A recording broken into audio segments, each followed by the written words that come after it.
This episode of our This Week in XR podcast is sponsored by Zapper. Zapper is one of the world's leading XR companies. Over the past 12 years, they've won numerous awards for memorable campaigns. They've democratized AR by making tools and SDKs that anyone can use. And they created ZapBox, the world's most affordable mixed reality headset. Most recently, Zapper worked with Unilever to create an enhanced QR code called Accessible QR, which enables packaged goods to speak to the blind and partially sighted. If you're thinking XR, give the team at Zapper a call or visit zapper.com to see how they can help you on your XR journey. Good morning, everybody. I'm Charlie Fink with Ted Schilowitz for This Week in XR. It is Morning, Friday, Charlie. October 18th, 2024. We are without Rony, Ted. He is busy celebrating yet another Jewish holiday. Yeah, Sukkot is this week. And it gives us an opportunity to talk about him behind his back. He was in the news this week. He raised $20 million for his new AI startup, SynthB. Yes, he's been working on it for quite some time. He's been fundraising in the dark corners of the world, and telling us that he's making progress. And last week he's like, "Okay, I landed it. It's happening." I'm like, I "That's don't, great." and here's the funny thing, given how much we've talked about it, I know remarkably little about it. Same as me. I mean, we talked a little bit about it at South by Southwest. He had his little bees that his wife crocheted, and there was kind of interesting things. And I know it's related to AI. I know it's related to creative content, but so far those things are not particularly unique, and that is not a $20 million raisable thesis anymore, unless you're Well, I think some sort of hardware the play. feature of it he seems most excited about is the fact that it is all ethically sourced data, so that people, artists, copyrights, and others, intellectual property rights are preserved. He's had a lot of experience in that area, not some of it not very good. Right. So he's very mindful of this problem and personally interested in finding solutions for it. So do you think on that line of thought, do you think Adobe is in that same line of ethical progress with their new Firefly stuff? They've added another module to Premiere and they're doing more stuff. Are they on the side of trying to protect copy, right holders' IP and work, or Well, not? two things about Adobe. First of all, they just launched generative video for Premiere.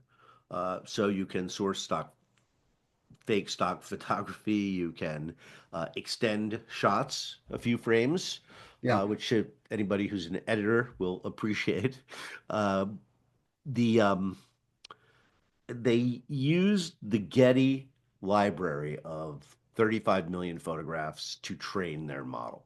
Right. And that is theoretically all paid for in some way. All licensed, and it also includes, much to the chagrin of Adobe users, content created by them using Adobe's tools. Yeah.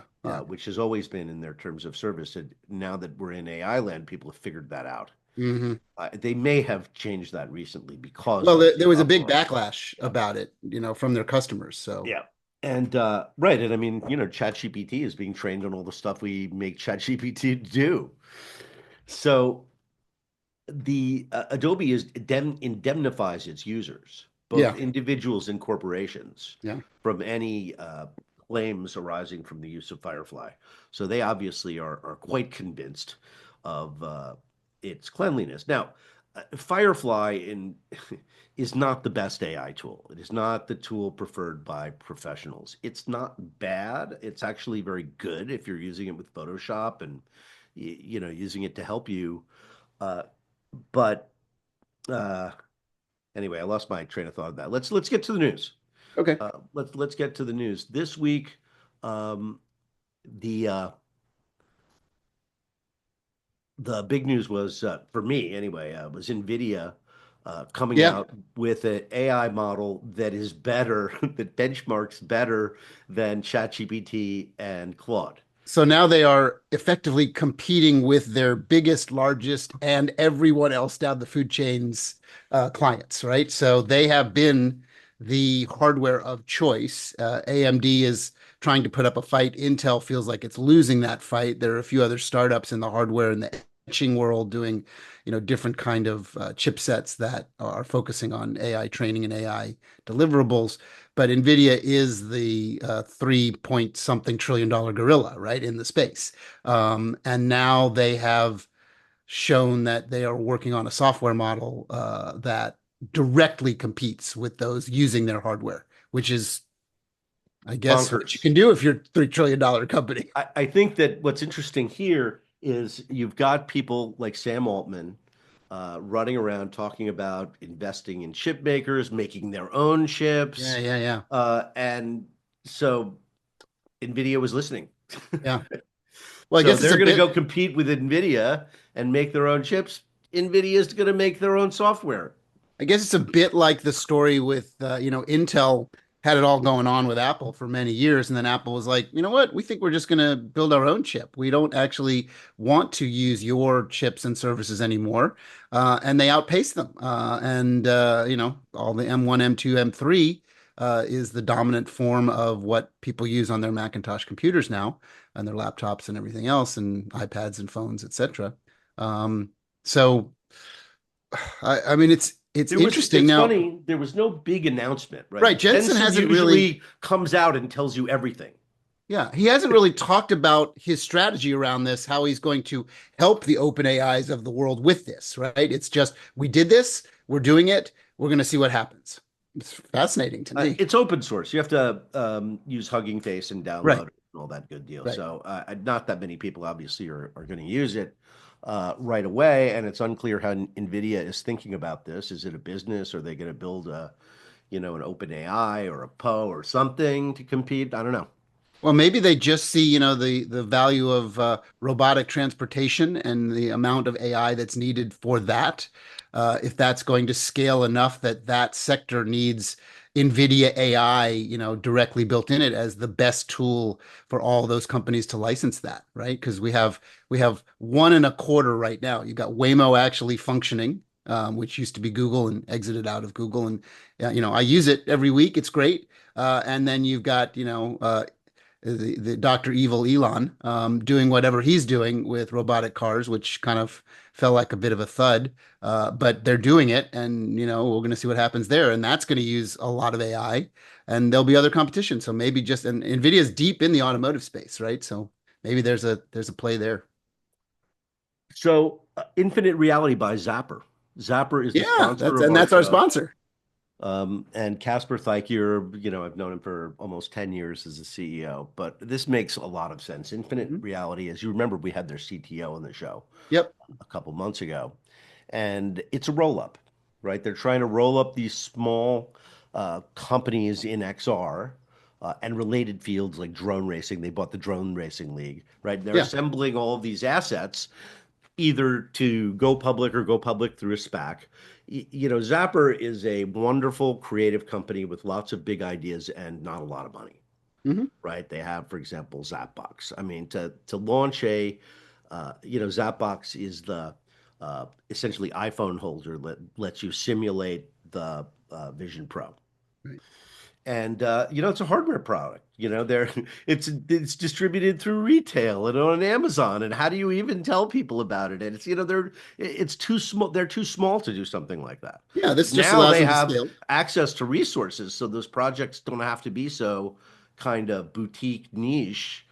They also, eh, have other lines of business that also need resources. I think that Zapper is profitable, but they'll never get to a scale where they can go public. Right. No, this just allows them to scale and use their resources and deploy their resources in a wider basis. So I would imagine if we brought Casper on, you'd say this is the best thing that's ever happened to my company, that Oh, I, now I we think can scale it up. I, Yeah. I I think so. And let's face it. I mean, those guys have been at it for almost 10 Yeah, years. it's They're impressive. thinking about how are we going to exit the business Right. and get on with our lives. So, a company called Simply Smart, uh, ex Google and Oracle guys got $7 million from Excel, and they're an AI infrastructure startup that has something called a lightning fast inference engine, which uh, increases the performance of enterprise models. Some of this stuff I barely understand, but I guess this is going to help you save money by making your stuff work faster. I don't know that I guess there are certain things that AI does that it must do slowly. I guess we'll have to find out. I We'll don't, have to. I don't know. I haven't, it hasn't, I mean, well, I mean, you know how long it takes to generate images. You wait Yeah, 15 to 20 seconds. If you have to do that all day long, that's a lot of waiting. or minutes in some cases, Yeah, or exactly. many minutes. But if you're running generative AI locally, it is pretty fast. I don't know. I didn't quite get that piece of news, but $7 million, good luck to them. Apple. Oh, Mark Gurman, The uh, Apple Whisperer. the Yeah. Apple Whisperer says there's a $2,000 Vision Pro or Vision, not Pro, that's coming next year, which would make sense. Next year is like 3 months from now. Hmm. So by next year, does he mean December 2025? I doubt it, but let's hope it's Vision Air and it's light and airy and comfortable and all the things that, we rail on all day long about that device that's sitting back in the corner now, getting less and less use on a daily basis from Did me. you do, by the way, you said last week you were going to do the submarine experience on the The, Vision Pro? the movie you're talking Yeah, about, the short movie that got made. I still have not watched it. I have been so busy on other fronts and I need the quiet time to balance my head and find the right zone to Right, do it. right. I You will do it. need, This week is it's on my list to do. yeah, I'm really interested to try that myself. It apparently the sense of presence that you have makes it feel more like a play than a Hmm. movie. That would make Feels sense. like it feels like you're standing on stage, at a theater performance. Yeah, So I'm because really interested in that. That's a really, really interesting. I forget who said it. Maybe it was Kent By. I forget who said that, Kent By or Scott Stein, both of whom gave it positive reviews. But it's a very weird kind of movie experience. It's not like anything we've had before. well, it's bringing you back to that version of reality, right? That like idea that there's presence, that you are present in the scene. You are not watching a screen. The screen goes away. That's the whole idea of the virtual reality. That's the holodeck. I mean, if you could do that, you almost get to the point where you could have a live theater experience in VR, which so far has eluded us. Yeah.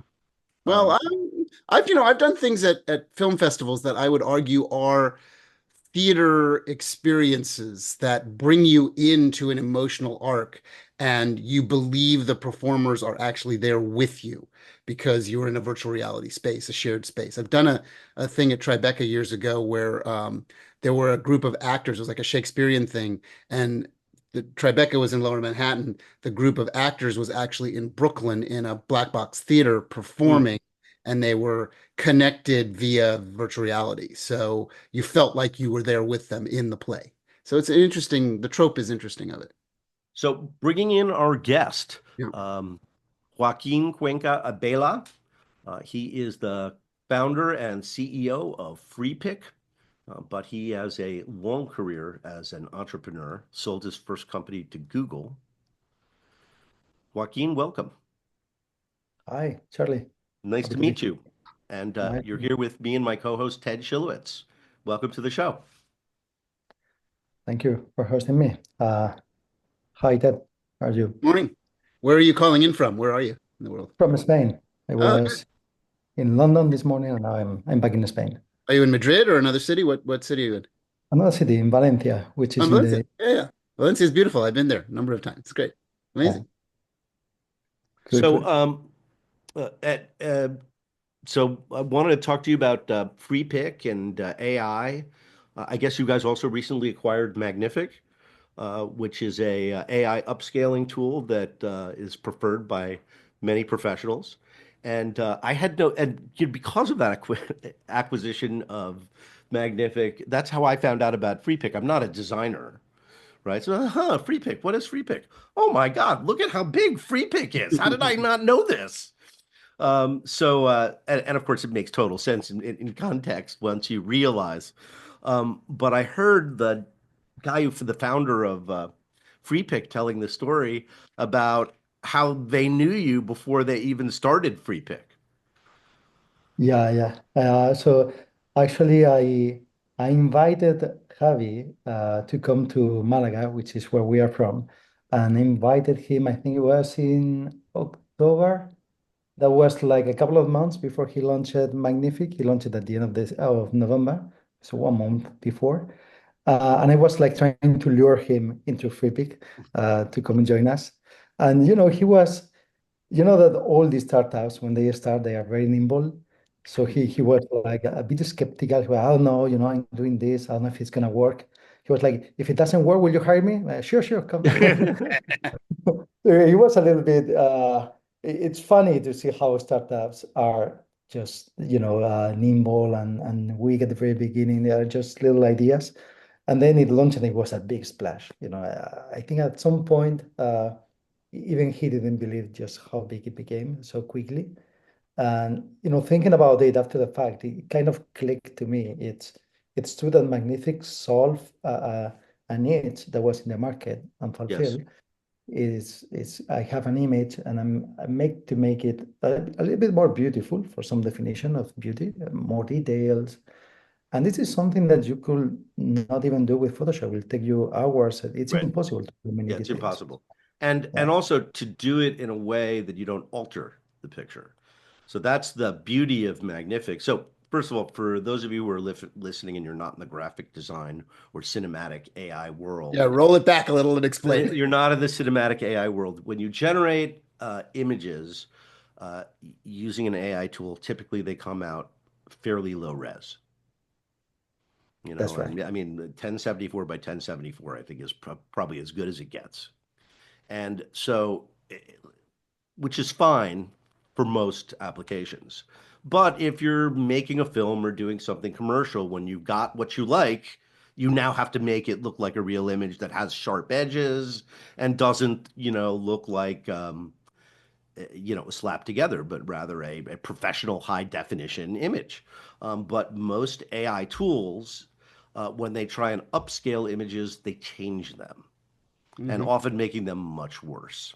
So that was the problem everybody was confronting in early 2023. And then several solutions got launched. Some are better than others, but I think Magnific was widely regarded as the best solution. And I think basically all the professionals who were using AI started using it because at some point in your process, you've got to upscale those images. Yeah, if you're going to look at it on anything other than a computer or an iPhone screen, and you plan on using this in a professional realm, you can't have a 1K by 1K finished image. It's not going to No. be delivered properly. So and even if you're looking at it on your phone, the second time you see it, it kind of falls apart. yeah. So you really have to find a solution to this. And the guys who we're talking about Magnific here, just to make a point. Obviously, I want to hear more about FreePic and also the company that you sold to Google, Joaquin, in like 15 years ago. That was I'm sorry, say that again. You kind yeah, of that was a while ago. Oh, sorry. So I said that was a while ago. That was in 2007. So it's been almost 20 years now. It was a little community of photographers sharing photos of all around the world. It was right after Google Maps. So I got this idea, I was just playing with Google Maps and I thought it would be cool to share photos of the places where you took them. So kind of, to put together the place, the satellite view with your photo. And plenty of people started like sharing photos to our website. And it became a layer in Google Maps, in Google Earth first and Google Maps later on. Yeah. What was the name of the site back in the mid 2000s? It was Panoramio. Panoramia. Yeah. It's so funny how in those days we looked at these things as companies, but now the Googles of the world are so huge that it's just a feature on their giant platform. Yeah. Yeah. Yeah, but all features, many features start by being a company initially. I think there is a need for companies that fulfill a very clear need and just grow there. Magnific is an example of that, but there are others. I think we are seeing like more and more micro companies. Okay, like few people, a very niche need that many people have, and that allows them to have a successful business. Yeah, I agree. Well, Instagram's a good version of that too, right? It was started out as a little niche and became a little bit more than a niche, right? A bit bigger, yeah. So So when did you start FreePic? So FreePic, we started it at the end of 2010. So it was right after Google. I came back to Spain and I joined like a couple of guys. We're working on a website that was about football, and it's today a successful company. And we were doing plenty of pages for it. And the bottleneck for us, it was to find good images to create those pages. So we got the idea as a side project to create a search engine of free images. We were kind of constrained in resources. We crawl a few images and we make it was literally like a very vertical search engine of just free images, and we call it FreePic. That was the beginning. It became super popular. Plenty of people wanted like free images, free pictures.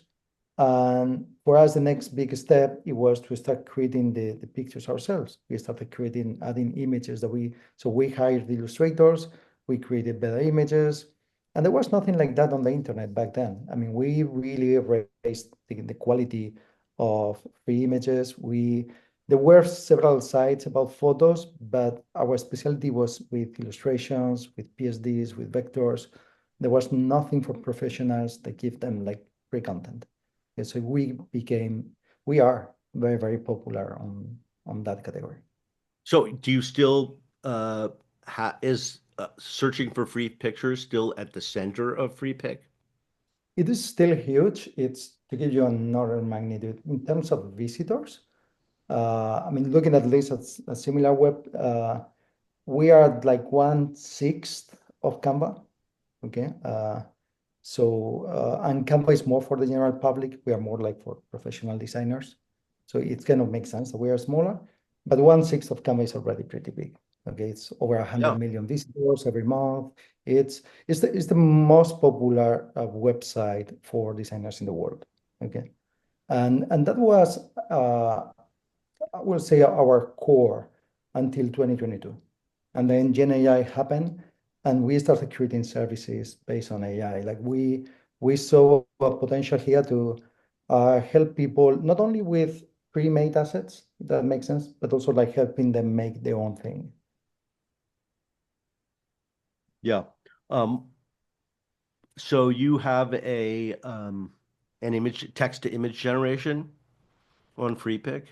We have more than that. We have a full studio now. So we have text to image, which is state of the art. People compare our outputs to the outputs of Midjourney. And usually on polls, it's like 50-50. The last one we won 51-49. It's very, very similar. At this point, it's more a matter of what is the aesthetic that you prefer. Okay, but in terms of quality, it's very high. But we have like a sketch to image. So you're a little bit of an artist, you can do a rough sketch, and while you sketch, you get the final image. We have now styles, so you can change the visual style of the image that you generate. And you can use other images as a style reference. You can use the other images that we have in the catalog, in the collection. For So image and style reference. Yeah, it is a very comprehensive suite that allows you to create anything that you want. And what's the business model of the company? I mean, FreePic, I'm sure, is a good name, but I doubt it's all free. I think there's it is not all free. It's a paid tier business, right? So Listen, it was all free at the very beginning. Okay, it was a free images on the internet. Then we made this thing of we started adding our own images, and they were all free. And at some point, the way we made money at the very beginning, it was with ads. Okay, we had ads to Google Ads and to affiliate sites. The biggest one was Shutterstock. Okay, so yeah, that's a very traditional model for a lot of companies. Yeah. Uh-oh. He froze.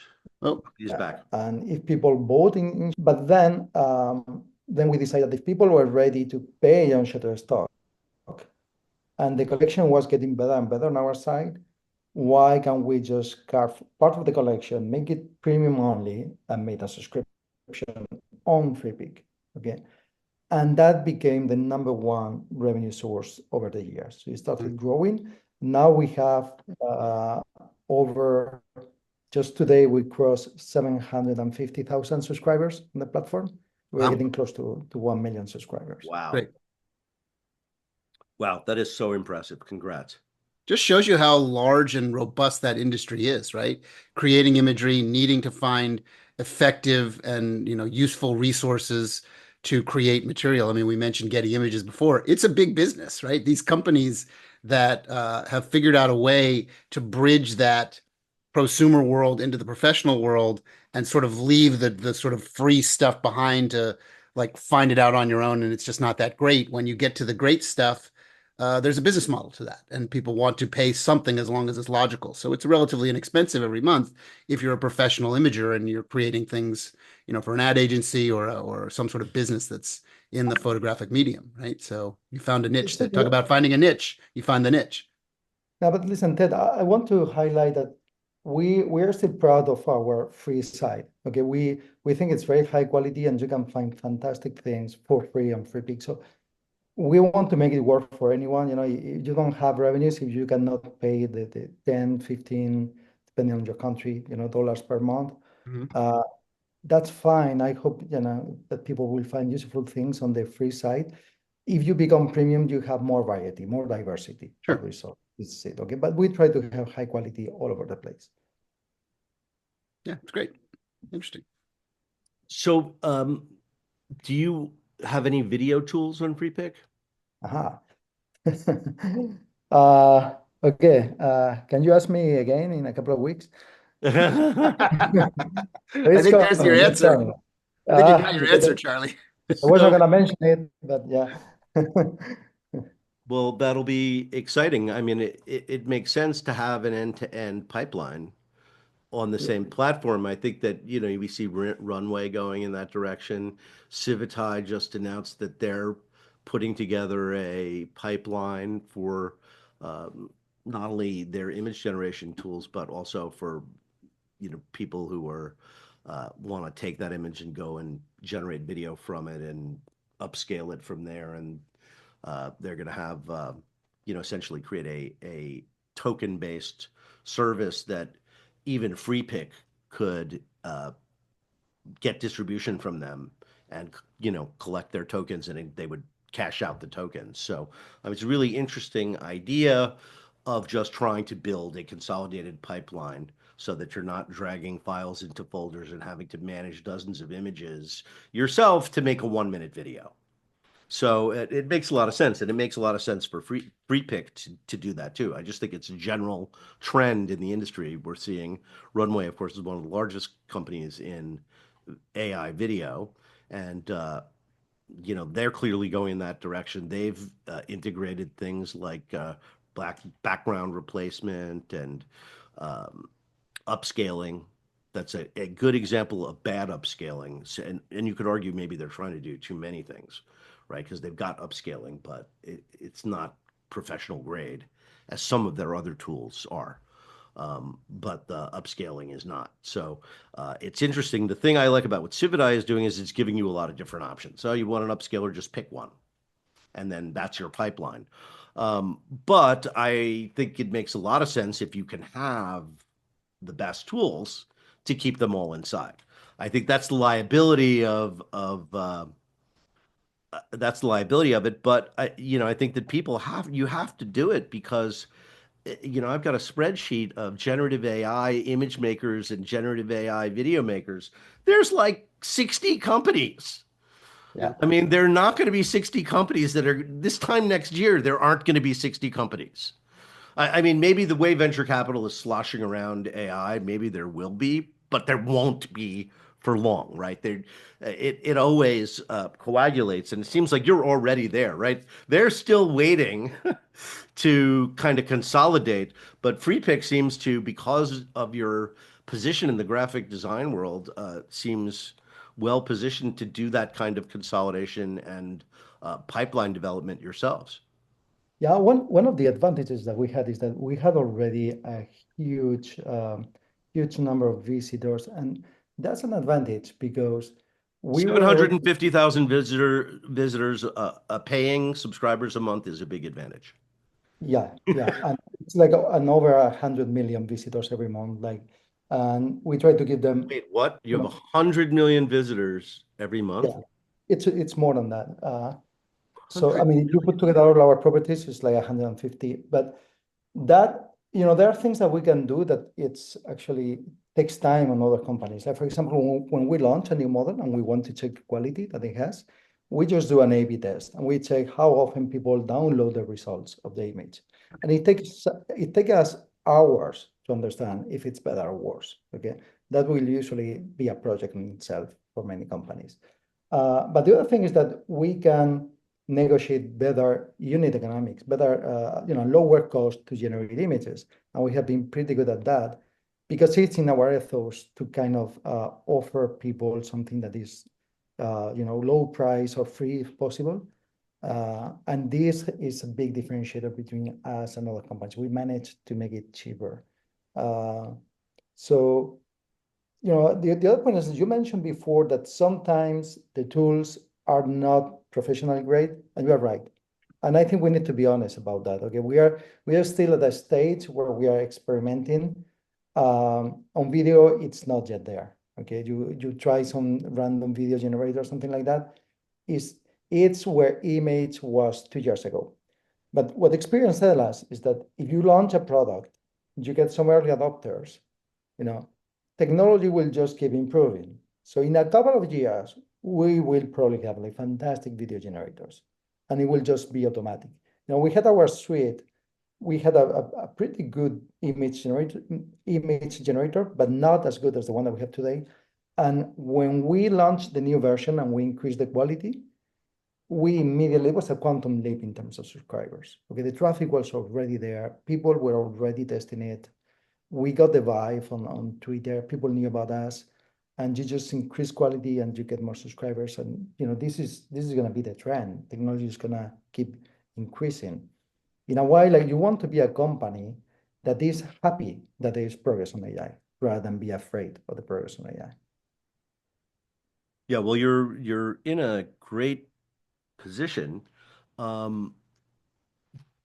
Interesting, you also mentioned Canva. They acquired, Leonardo. yeah, they acquired Leonardo, which is, I guess, also based in Australia. So that made a lot of sense. Do you think Canva is going to add video and other AI features the way that you are? I'm pretty sure they I mean, will. Adobe is, right? And Canva's, Adobe is Adobe. Canva's competing with Adobe. I'm a bit puzzled over why they have not been doing more with AI than they have. So don't get me wrong. They initially they integrated, plenty of models. I think Adobe here has been more innovative. Adobe has gone for what was not there in the market already. Okay, and I think it's the right move. Is what do our people need that is now possible? We invest on R&D. Other companies, they have not invested so strongly on R&D. Okay, and I don't know. Canva is very smart. They move very, very fast. I'm pretty sure they will do more in the coming months and years.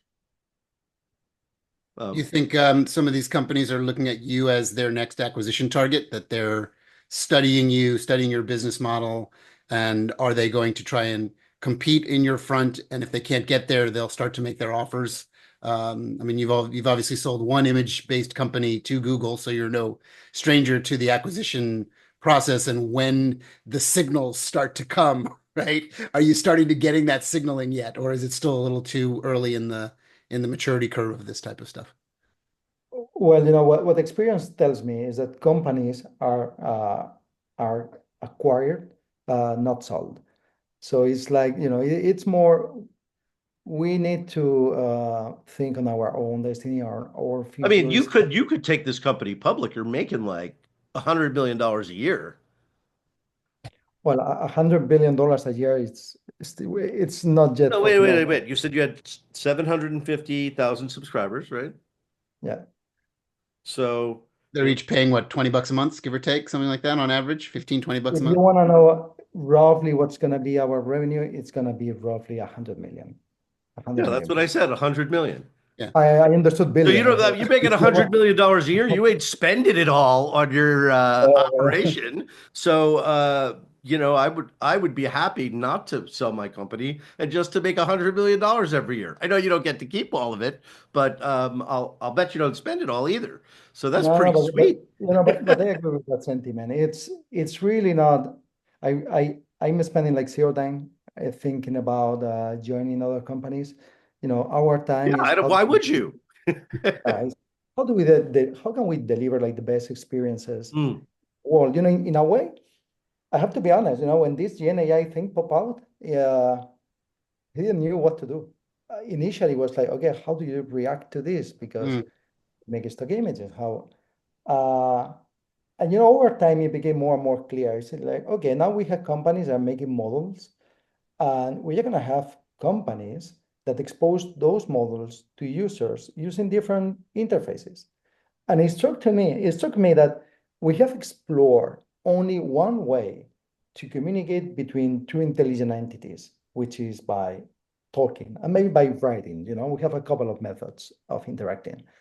But then with this, we can be much more innovative, okay? Because between humans, we cannot put a knob in our heads. You cannot explore different user interfaces. We are who we are biologically. But with things like ChatGPT, models that generate images, there are so many different ways to interact with those models.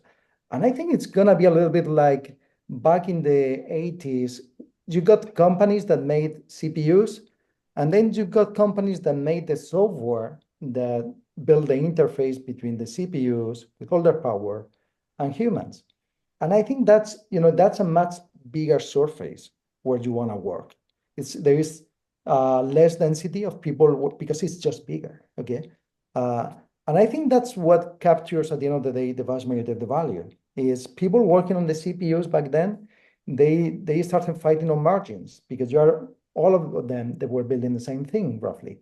And I think that people building models today, they are exactly there. Okay, so you have something, I give you a text, you give me an image, and they can just fight on margins, a slightly better Yeah. quality.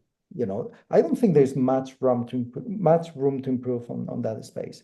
But on how you expose that to users, I think we are going to see an explosion of different companies doing it differently. Can I ask you a question about our little micro industry within your larger industry? So I come from the world of movie making in Hollywood, so does Charlie. And has anybody yet reached out to you about taking non-AI material, historical low resolution footage of which there is massive amounts of floating around the world of every generation from 70s television shows that were shot on standard definition video, interlaced, so 200 lines of effective resolution, doubled over to get the 480, to the When you beginnings of see high those images definition. today, they are ghastly. Yeah. They're And like, there's oh a my lot. God, we thought that was television was good. Who Yeah. would watch this? It looks like a bunch of blobs running around. And there's a lot of companies, very small, specialized companies that have worked on the upscaling business, right, to be able to deliver those things. And they all have used a version of machine learning in their life cycles. There's a few of them still in Hollywood that make a living doing this, nowhere near to your scale. But I'm curious, has like I think you've got Disney as one of your clients and some others. Have they started to make reach outs about taking things that are not initially AI generated, but just organically generated with cinematography and videography? And how well do you do? And is that something you're looking at? Yes, but not for all footage reconstruction. We got people working on the film industry, and we didn't understand how because our product is for still image, not Mm-hmm. images. Okay, I think we even got used in a film by Robert Zemeckis, which we're very surprised. So we got on the phone with those guys and asked, okay, how are you using it? Mm. They say, like we have a photo that we want to put on the background. And it's not so much about resolution, but it's like your product makes it just look better.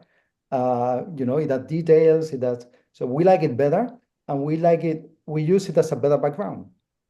So they are using it to kind of make the backgrounds pop up a little bit more. Yeah, they may be using it in like these LED walls to feed the LED walls for the backgrounds and stuff because they Yeah, need a probably.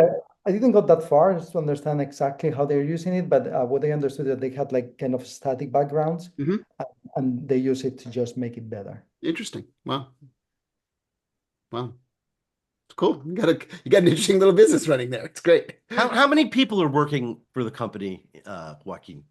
Yeah, in total, we are around 550 people. Oh, it's a good sized business. Wow, that's a real business. And your offices are in Malaga?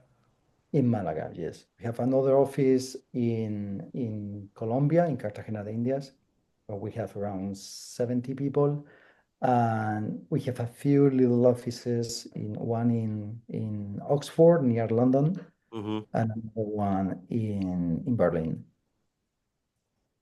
That's amazing. So in a few weeks, we're going to hear new announcements about Free Picks offerings. We'll look forward to hearing that. As we sort of wind up our podcast, I'm interested in where you think we're going to be in a year and then in 3 years. I won't even go to the usual futurist 5 years. I'm going to go 3 years, right? Because if we look back 3 years ago was 2021, none of this had even happened yet. So it's hard to imagine where we're going to be in 3 years. So let's just start with next year. So you're going to, and we don't have to make this specific to Free Pick, right? Just where is this industry going to be? Is there going to be a lot of consolidation, a lot of companies falling away? What's your prediction? Okay. My prediction is that we are going to see an explosion of companies exposing the AI to the users. I mentioned that already. At the beginning, we thought that this was going to be a fluke. We thought those companies were a little bit of bullshit. If you know, it's like they're just like wrapping the real technology. In a way, as we thought about the first software companies as just wrapping the CPU, kind of, not real science. And now it seems like the real deal is there. So where we are going, we want to offer people more control. Today is just you type a prompt, you get an image, it's quite random. Okay. So how do we help people be more explicit with what they want? Okay. Because at the end of the day, I think something that is not going to change is that what we create is made by humans for humans to tell a story. Okay, it's we live in this world, we have a set of experiences, and we have something to say, something to share with our fellow humans. I think this is going to stay like a wonderful tool to help us tell better stories. Okay, so it's about how do we offer people more control to tell their stories. And well, you see already like increasing quality, you see everything that we have for images coming to videos. There is going to be, it's very interesting. There's a paradox. It's called the Jevons paradox that happened in the Industrial Revolution in England. That is when when we got a more efficient machine on the Industrial Revolution, people thought that we were going to consume less coal, or there will be we will need like fewer sources of energy because the machine was more efficient. But what happened is that we use more coal, and we use more coal because we actually needed even more energy because it was cheaper than ever. I guess we consume even more. This paradox that when something becomes cheaper, we consume way more. And exponentially more of it. Right. You actually end up spending more than before. Okay. So the trend that we are now is that the creation process is becoming three orders of magnitude cheaper than before. Think about shooting a video versus asking an AI to do what videos you want. Okay, it's just much cheaper. So to me, it's impossible to see today what we are gonna get. I think we are gonna have like more people telling more stories. But it's a little bit, imagine you are living right before the print, the Gutenberg printer.